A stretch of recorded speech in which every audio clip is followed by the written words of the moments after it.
ایک یہودی خبیث صہیونی مجرم نے ایک حکومت گروائی، دھڑلے سے گروائی، ایک آرڈر دیا، ایک خط لکھا جسے سائفر کہتے ہیں۔ تو اس حقیقت کو اگر کوئی کھولتا ہے تو پاکستان کی عدالت کہتی ہے، قانون کہتا ہے، جج کہتا ہے، چیف کہتا ہے کہ اس کو سزا دی جائے، اس کو دار پہ لٹکا دو۔ حد ہو گئی ایسے کتوں کی، ایسے بدماشوں کی، ایسے خبیثوں کی۔ جنگل سے درندے نکل آئے ہیں۔ ہمارے پڑوس میں پاکستان کا جو حال ہے، جو غنڈہ گردی، جو بدماشی، جو آوارگی اور پولیس کے وہ مظالم کے دیکھنے میں صاف طور پر لگتا ہے کہ کمینے اور باولے کتے ہیں۔ کسی کو بھی پکڑ لیں صرف اس لیے کہ اشارہ کہیں سے کیا جا رہا ہے، اور جو اشارہ کر رہا ہے، جو بندروں سوروں کی حکومتیں ہیں، جو پہلے تھی 1.5 سال کی حکومت، اور جو پھر نگراں حکومت کے نام سے بندروں کی حکومت قائم کی گئی اور کتوں کے پلوں کی حکومت قائم کی گئی، اس لیے وہ قائم ہوئی کہ جو چیف ہے وہ امریکی کتا ہے۔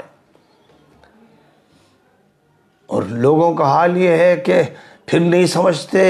پھر نہیں زبان درست کرتے، پھر صحیح نام نہیں لیتے، ابلیسی نظام کو ابلیسی نظام نہیں کہتے، اس کے کتوں کو کتا نہیں کہتے، اس کے پلوں کو پلہ نہیں کہتے، وہ الفاظ استعمال کرتے ہیں دجالی نظام کے۔ وہ یہ چیف آف آرمی سٹاف ہے، وہ سپریم کورٹ کا چیف ہے، وہ آفیسر ہے، وہ کرنل ہے، وہ جنرل ہے، وہ پولیس کا ذمہ دار ہے، وہ کورٹ کا جج ہے، وہ فلاں۔ یہ الفاظ بولتے ہیں جو دجالی الفاظ ہیں، جن الفاظ کے ذریعے حقیقت ظاہر نہیں ہوتی۔ ان کے لیے جو الفاظ ہیں، جو اصطلاحات ہیں، جو عہدے رکھے گئے ہیں، یہ دجالی نظام کی تعبیرات ہیں، ان کی اصطلاحات ہیں۔ اور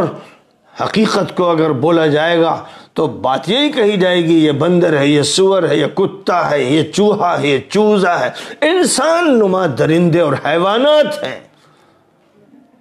بدترین قسم کے لوگ، جن کے انسانیت نام کی کوئی چیز نہیں ہے، جن کے ہاتھ میں حکومت آ جائے وہ پھر وہ شیر بن کے دکھاتے ہیں، ورنہ وہ کتے بنے رہتے ہیں، اور کسی پر بھونکتے ہیں اور کسی کو بھموڑتے ہیں، اور پوری دنیا دیکھتی ہے کہ نام لیتے ہیں جمہوریت کا اور اس کی تکہ بوٹی کرتے ہیں، اس کی کھال بھی نوچ لیتے ہیں، اس کا گوشت کھا جاتے ہیں۔ ایسے درندے، ایسے بدنما قسم کے لوگ، ایسا ملک کہ جس میں اسلام کو بدنام کرنے کے علاوہ کوئی کام نہیں ہے۔ چھوڑ رکھا ہے کچھ ملاؤں مولویوں کو کہ تم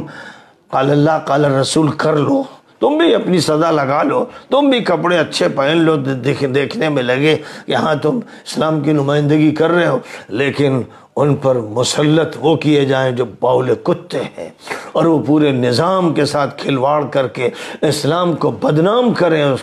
کا قلع قمع کر دیں۔ یہ ہے پوری دنیا کا نظام، یہی سعودی مملکت کا نظام ہے، یہی امارات کا نظام ہے۔ وہاں تو ظاہر ہے کہ چو بھی نہیں کر سکتے، وہاں تو جمہوریت کا نام لینے والا ہی آرامی ہوگا، اس کا قتل کر دیا جائے گا یا جیل میں اسے سڑا دیا جائے گا۔ وہاں تو انسانی حقوق کی جو بات بھی زبان پر لائے گا یہ زبان کھینچ لی جائے گی۔ وہاں وہ نظام ہے، وہ ہے ڈکٹیٹرشپ کا شیطانی ابلیسی مجرمانہ نظام۔ تو واقع یہ ہے کہ اس نظام میں بچوں کا قتل یہ تو عام بات ہے، اور جو محرف تورات ہے اور جو تلمود ہے یہودیوں کی، اس میں آرڈر ہے، اللہ کہتا ہے، ان کا اللہ کہتا ہے کہ کسی کو مت بخشو، نہ بوڑھے کو، نہ عورت کو، نہ بچے کو، یہاں تک کہ نہ جانوروں کو، سب کو مار دو، فنا کر دو۔ یہ ان کی تورات میں حکم ہے، اور اس حکم کا حوالہ دیتا ہے وہ خبیث نتنیاہو، گندا سور، وہ اس کا حوالہ دیتا ہے کہ بھئی یہ حکم ہے ہمارے خدا کا، اس لیے ہمیں کسی پر رحم نہیں کرنا ہے۔ دنیا چیختی رہے، چلاتی رہے، تو اس کا یہ کہنا ہے یہ حیوان ہے، بلکہ حیوان کا لفظ بھی کم ہے، یہ مچھر ہے، یہ مکھیاں ہیں، یہ سانپ ہے، ان کو ختم کرنے میں کوئی احساس ہمیں نہیں ہونا چاہیے۔ اور پھر اس کے بعد جو آس پاس ملک ہیں وہ اسی مجرم اور خبیث سور سے دوستی کرنا چاہتے ہیں، اس سے تعلقات بنانے میں ہی اپنی زندگی سمجھ رہے ہیں، اپنی حفاظت سمجھ رہے ہیں۔ مصر کا کتا سیسی اور سعودی مملکت اور امارات کے وہ مجرم اور خبیث افراد جن کا کام یہ ہے کہ وہ ایسے مجرموں کے ساتھ شامل رہیں اور اپنے بھائیوں کے قتل عام میں شریک رہیں۔ اس لیے اس دنیا کے نظام پر کوئی اگر اعتماد کرتا ہے، کوئی اگر اس کا سہارا لیتا ہے، کوئی اگر اس سے رجوع کرتا ہے، تو اس کے گدھے ہونے میں، اس کے احمق ہونے میں، اس کے جاہل ہونے میں کوئی شبہ نہیں ہونا چاہیے، ادنا شک نہیں ہونا چاہیے، اور جو صحیح الفاظ ہیں ان کے لیے وہی استعمال کرنے چاہیے۔ وہ الفاظ مت استعمال کیجئے جو آپ نے وضع کیے ہیں، جو جانوروں کو کپڑے پہنا دیے ہیں۔ آپ نے کسی جانور کو گاؤن پہنایا ہے اور کسی کو آبا پہنا دی ہے اور بڑے خوبصورت لباس کو پہنا کر اس کو کورٹ میں بٹھایا ہے، اور کسی کو تھانے میں بٹھایا ہے، اور کسی کو آرمی میں شامل کیا ہے۔ اس کو جانوروں کو لباس پہنائے ہیں، خوبصورت لباس، اور ان پر پھر نشانات لگے ہوئے ہیں، یہ بتانے کے لیے کہ یہ چیف ہے اور اس چیف کا اسٹاف کا آدمی ہے۔ اس دھوکے کے لیے یہ سارا عمل کیا جا رہا ہے، اور دھوکے کی کوئی انتہا نہیں ہے۔ ایک یہودی خبیث صہیونی مجرم نے ایک حکومت گروائی، دھڑلے سے گروائی، ایک آرڈر دیا، ایک خط لکھا جسے سائفر کہتے ہیں، اور اس مجرم کے اس خط کی حقیقت کو کہ پورے ملک سے دشمنی کرنے والا وہ صہیونی مجرم ہے جس نے اشارہ کیا یہاں کے چیف یا امریکی کتے کو، اس نے حکومت گرا دی، حکومت بندروں کی قائم کر دی۔ تو اس حقیقت کو اگر کوئی کھولتا ہے تو پاکستان کی عدالت کہتی ہے، قانون کہتا ہے، جج کہتا ہے، چیف کہتا ہے کہ اس کو سزا دی جائے، اس کو دار پہ لٹکا دو۔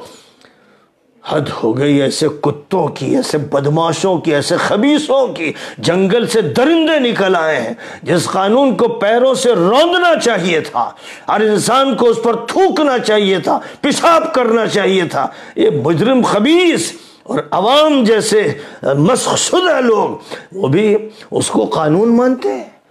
وہ بھی اس قانون کی زبان میں بات کرتے ہیں۔ یہ فیصلہ ہوا، فلاں لاہور کے جج نے یہ کہا اور فلاں جج نے یہ کہا اور سپریم کورٹ کے چیف صاحب نے یہ کہا۔